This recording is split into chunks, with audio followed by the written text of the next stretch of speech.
Fala pessoal, tudo bem? Como é que vai? Esse é o nosso vídeo para a gente falar um pouquinho sobre o tema de redação, que é o combate às epidemias no mundo globalizado. O tema que eu espero que vocês já tenham lido antes de assistir ao vídeo. Então se você não leu ainda, dá uma pausa no vídeo, vai lá ler o tema e volta para cá, porque fica muito mais fácil de entender, ok? Nós vamos ter uma live em breve, você já deve ter visto aí a data agendada no post do Class, para a gente comentar sobre as suas ideias também, como a gente faz em sala de aula. Nesse vídeo eu vou fazer a função daquela primeira conversa, aquela em que eu abordo alguns pontos e dou alguns caminhos.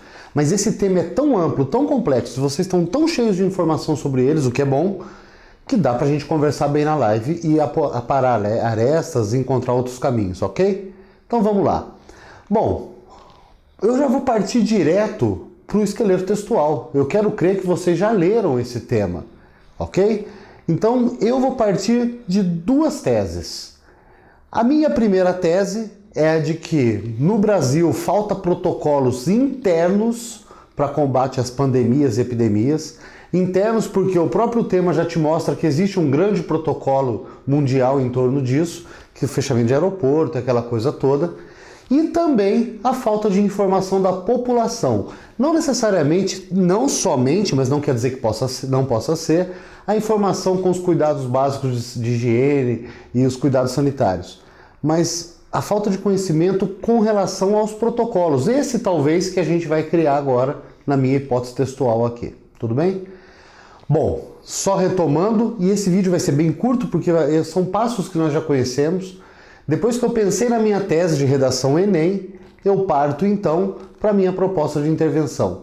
Então, se a minha tese lá em cima é a falta dos protocolos internos, protocolos dentro do nosso território, a minha proposta de intervenção é lógico que se crie esses protocolos. Se a minha tese lá em cima é a falta de informação à população, a minha proposta de intervenção, que vocês estão vendo aqui ao lado, é criar uma rede segura de informação ao povo. Lembra, não só a informação sobre os dados sanitários, o que fazer, como lavar as mãos, essa coisa toda. Claro que é importante. Mas também, até para que o texto fique mais unido, a falta de informação em relação a como se comportar em sociedade nesse momento. Okay? Quais são os protocolos que o meu país estabelece internamente para esse tipo de situação hipotética? Por que eu estou falando hipotética? Porque o coronavírus é um tipo. Repara que o nosso tema fala das pandemias, o combate às pandemias. Ah, então eu não posso falar de coronavírus? Claro que pode. Nós vamos falar disso no final do vídeo. Só que a redação não é sobre o coronavírus. Tudo bem? É isso que eu tenho que ter em mente.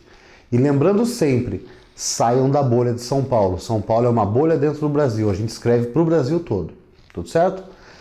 Maravilha. Então, minha proposta de intervenção é que sejam criados mecanismos internos e uma rede de informação segura, confiável, fidedigna para o povo. Maravilha.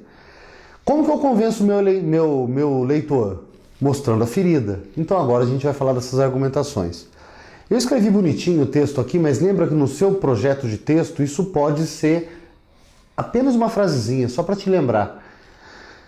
Hoje no Brasil, o Brasil não possui mecanismos pré-definidos para enfrentar as crises pandêmicas repentinas. A consequência disso são as medidas de última hora, baseadas naquelas tomadas no âmbito internacional e que necessariamente não refletem a realidade do nosso país. O que eu quero dizer com isso?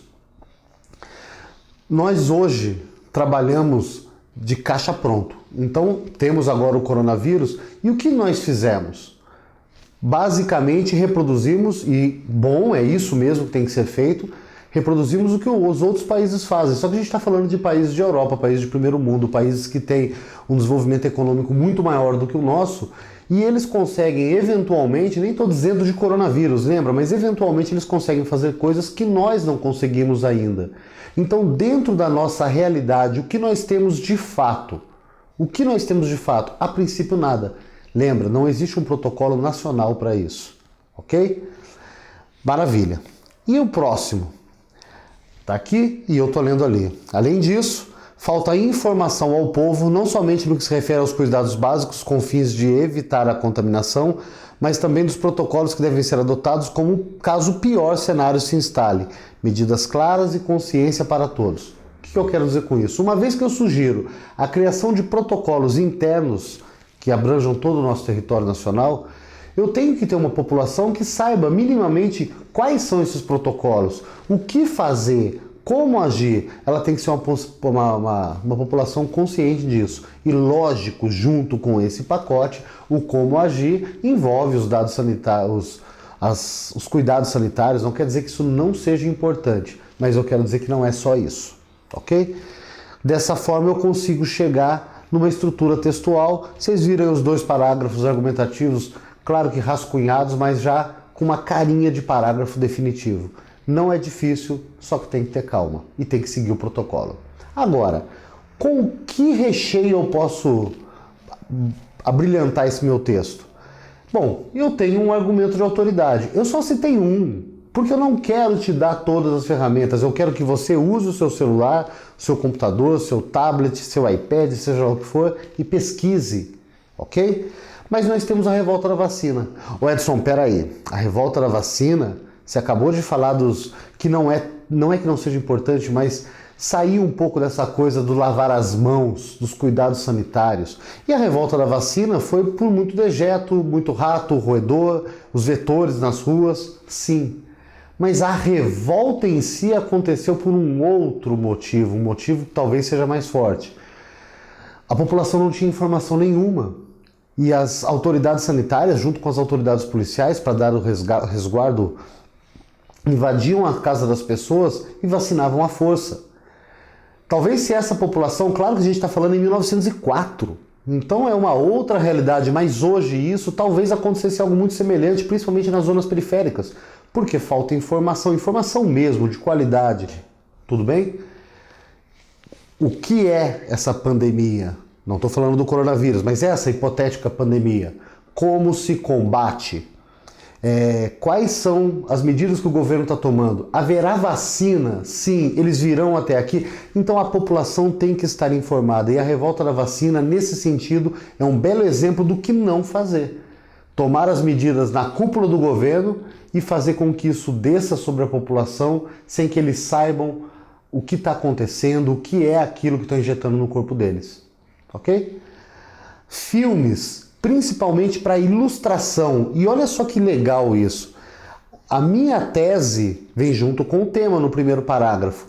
E eu posso usar um filme para apresentar o tema. Eu só trouxe 2, mas se você pesquisar no Google, filmes sobre pandemias, filmes sobre epidemias globais, são centenas, livros. Mary Shelley escreveu sobre isso, ok? O primeiro filme que eu mostro para vocês é Contágio, feito há 9 anos, 10 anos aproximadamente, e ele traz uma história muito parecida com a ideia do coronavírus. Uma das personagens vai para Hong Kong e volta para a Europa tossindo com sintomas de gripe e morre 2 dias depois. E o filme todo gira em torno dos cientistas tentando descobrir que vírus é esse que está matando mais pessoas porque ele contaminou outras e está muito dentro da nossa realidade. Um outro filme bem mais ficcional, Os 12 Macacos. Bruce Willis, lembra? Bruce Willis é um prisioneiro que vive no subterrâneo e ele é enviado no passado para alertar o mundo de um vírus mortal que vai contaminar todos e dizimar a raça humana em 30 anos. Okay? Esse segundo eu acho até mais interessante para você fazer o contraponto. Então apresentar no tema Os 12 Macacos, claro que contextualizando tudo isso em poucas linhas, poucas palavras, porque um parágrafo você tem que dividir entre tema e tese, mas trazendo para a realidade na tese. Entretanto, a ficção, a realidade não acompanha a ficção. Não podemos ser alertados, não temos como ser alertados com antecedência, justificando inclusive a necessidade de um protocolo já pronto para isso. Eu acho que caminha muito bem. E você tem toda a liberdade de tentar outros filmes, outras obras, outras linhas de argumentação, outras teses e, consequentemente, outras propostas de intervenção. Tudo bem? Essa é só uma linha mestra, é aquela que, se a gente estivesse em sala de aula, eu colocaria na lousa, para, em cima disso, discutir outros caminhos possíveis, aqueles que vocês levantam. Essa discussão a gente faz na live, ok? Já já a gente está junto, então. Grande beijo, se cuidem e fiquem em casa pelo amor de Deus. Até mais!